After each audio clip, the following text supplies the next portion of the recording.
Bos días, a xornada das letras galegas chega con Ourense como a única cidade de Galicia onde medra de xeito claro o uso da lingua galega, segundo a última medición do Instituto Galego de Estatística.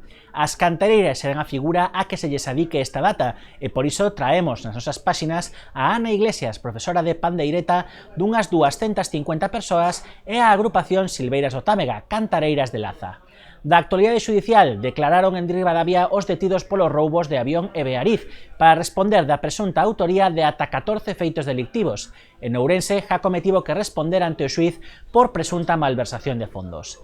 Nas nosas páxinas falaremos tamén da folga do sector alimentario que xuntou preto de 2000 participantes na manifestación principal. A Confederación Empresarial de Ourense fala de actos de presión violentos e califica de inviable a suba salarial do 20% reclamada polos sindicatos.